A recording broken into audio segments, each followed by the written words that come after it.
Саламатсыздарбы, сиздер менен Мирлан Батырханов. Демек, сиздер менен биз жеңил сатуу сабактарын баштайлы. Канткенде сатуудан сиз рахат жана пайда көрө аласыз. Эмне үчүн сатуу баарынын колунан келе бербейт? Ошон көптөгөн суроолорго жооп алып кетесиз. Демек, сатуу иши боюнча сиз баштапкы тепкичтеги сабактарды алып кетет экенсиз. Бул сабактар сизге көп жыл бою пайдасы тиеши мүмкүн. Эгерде сиз жакшылап өздөштүрүп алып практикада жасасаңыз, көп жылдар бою сизге пайдасы тиеши мүмкүн. Анткени көпчүлүк жерде кайсы жерге карабаңыз, эгерде сиз жумуш издесеңиз, көпчүлүк жерде требуется продавец-консультант же требуется продавец жана продавщица деген жумуш орундар дайым болуп турат. Кайсы шаарга барбаңыз, кайсы жерге барбаңыз, өзгөчө сиз күчтүү жана жакшы сатуучу болсоңуз, сизге дайым жумуш орундары бар болот экен. Жана ошондой эле сиз эгерде бул ишти үйрөнүп алсаңыз, сиз албетте чоң бизнес куруу жөндөмүнө ээ болот экенсиз. Жок дегенде бизнес куруу бир бөлүгүнө өтө күчтүү болуп калат экенсиз. Ал эми биздин побелек бизнесинде болсо, сиз сатуу ишин өзүңүз үйрөнүп алгандан соң, сиз көптөгөн адамдарга, артыңыздан көптөгөн адамдарга ушул ишин үйрөтүп отуруп, көптөгөн адамдарга кошумча акча табууга же акча табууга же өз профессиясын өздөштүрүүгө жардам берип отуруп, сиз чоң бизнес куруп алсаңыз болот экен. Көптөгөн адамдардан турган группа түзүп, өзүңүздөр жакшы айлыкка чыгып алсаңыз болот. Эмне үчүн сатуу кыйын иш болуп сезилет экен? Жана көпчүлүк адамдардын колунан келбеген иш болуп сезилет экен. Эмне үчүн баарынын эле колунан эле келе бербейт? Жана канткенде ошол сатуу ишинен сиз көп акча тапсаңыз болот экен. Канткенде биз кардарларыбыз өзү ала турган деңгээлге чейин өзүбүзгө көндүрүп алсак жана продукцияга көндүрүп алсак болот экен. Канткенде биздин кардарлар өздөрү кызыгып, өздөрү ала турган деңгээлге жеткирсек болот. Жана канткенде биз бара-бара азыраак иштеп көбүрөөк акча тапсак болот экен.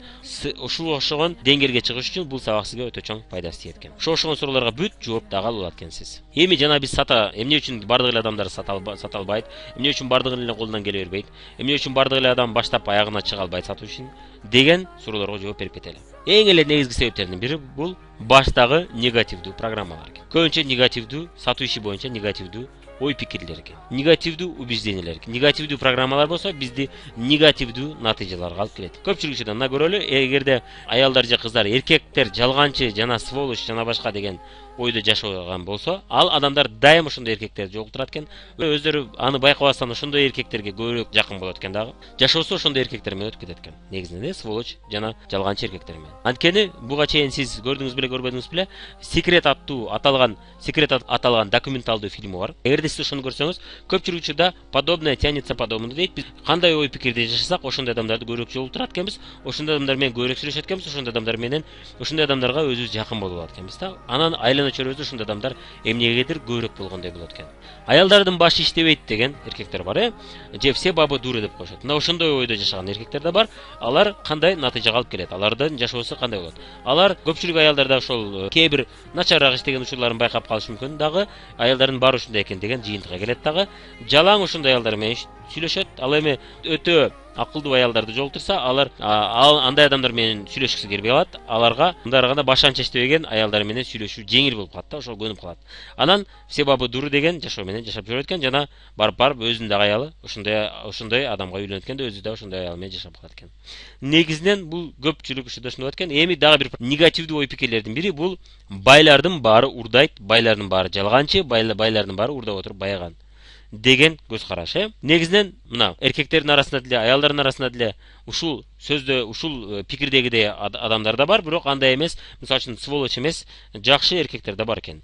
Аялдардын ичинде да башы жакшы иштегендер да бар, жакшы иштебегендер да бар.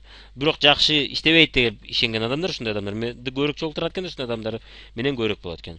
Байлардын баары урдайт деген адам дагы урдабаган байларды көргүсү келбейт, көрбөйт дагы. Алардын саны өтө аз деп ойлойт чынында. Аларды издебейт, андыктан ал урдаган гана байларды көрүп, ошолорду гана байкап жүрө берет экен. Анан негизинен ал адамдын тагдыры кандай болот? Ал адам байыгысы келбейт. Анткени ал үчүн урдаш керек деп ойлойт. Ошондуктан ал байлар менен көп сүйлөшө бербейт. Байларды көргөндө алар кантип байыды экен деп кызыкпайт дагы.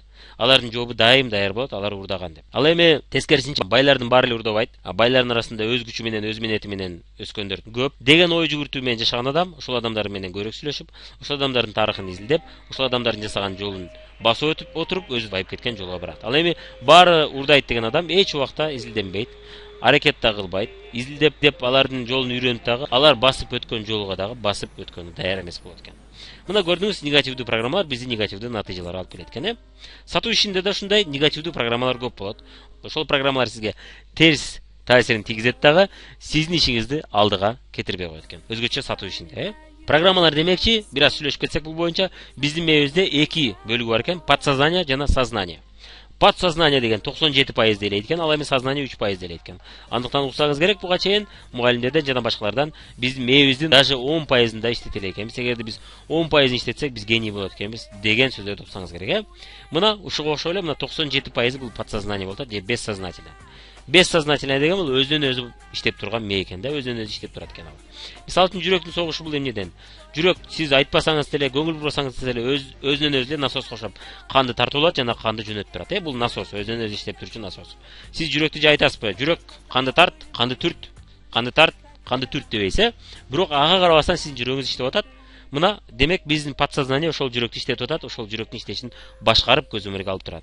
Өзүнөн өзү программа бар да, жүрөктү иштетүү боюнча ошону атайын программа бар экен биздин мээбизде. Ашказан иштеп атат, ашказанда тамак жеп алдыңыз, тамак жеп алгандан кийин рецептин айтасыз.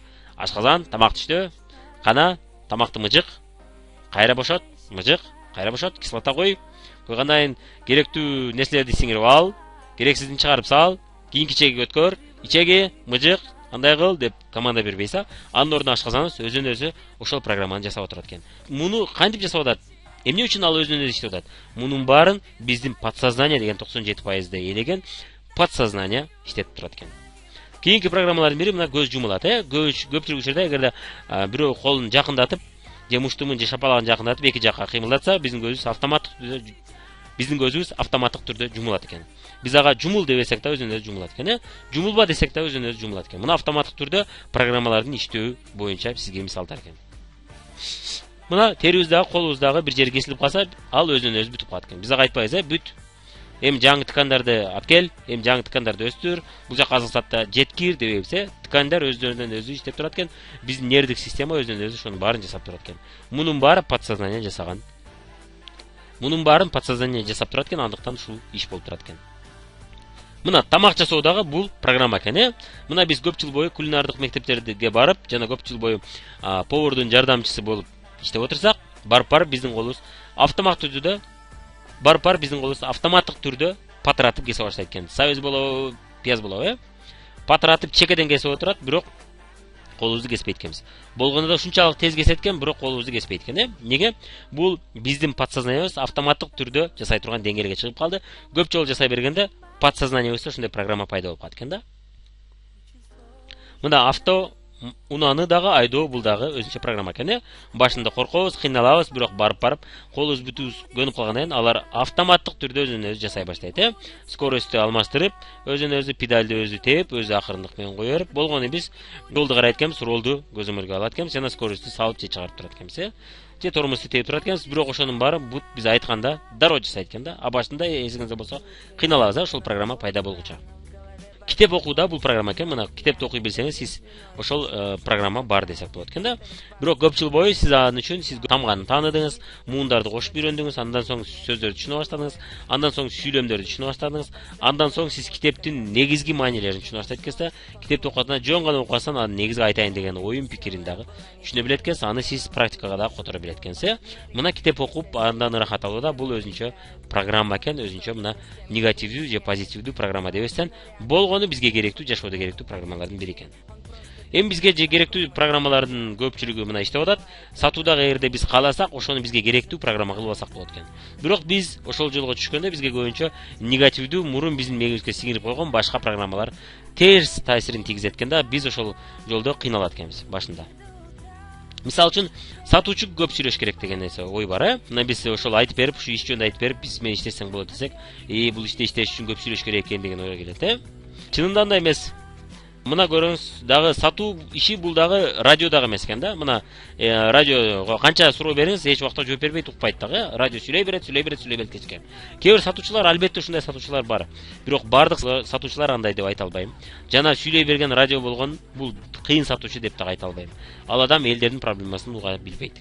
Чынында сатуу бул туура суроолорду бере билүү экен, жана ошол суроолорго жоопту уга билүү экен.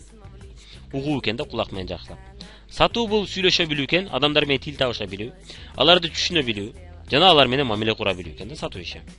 Негизинен биз сатууду көп жерде жасайт экенбиз өзүчү. Көпчүлүк учурда адамдар досторду пайда болот, достор менен достошо билебиз. Ата-энебиз менен эгер жакшы болсок, ата-энебиз менен да түшүндүрө билет экенбиз. Туугандар менен түшүнө билсек, алар менен көп урушо бербесек, демек биз сатууга жөндөмдүүбүз десек болот экен да. аларды биз уга билет экенбиз жана алар менен бирге тил табыша билет экенбиз дегенди түшүнсөк болот экен. Эми сизге бир суроо мына. Сатуу бул эл менен тил табыша билүү, аларды уга билүү, сүйлөшө билүү деп атабыз, мамиле кура билүү. Эгерде сиз ушунун баарын кыла албасаңыз, анда сиздин турмушуңуз кандай, келечеги кандай? Эгерде сиз аны азыртан үйрөнө албасаңыз, сиздин келечегиңиз кандай болот анда? Эгерде сиз мунун баарын үйрөнө алсаңыз, албетте сиз жумушуңузда дагы, жашооңузда дагы кыйла көп жактан ийгиликке жете алат экенсиз. Анткени жумушта дагы сиз көптөгөн коллективдеги ар кандай адамдар менен тил табыша билишиңиз керек, сүйлөшө билишиңиз керек, аларды уга билишиңиз керек жана алар менен бирге кандайдыр бир ишти бирге чогуу жасай билишиңиз керек.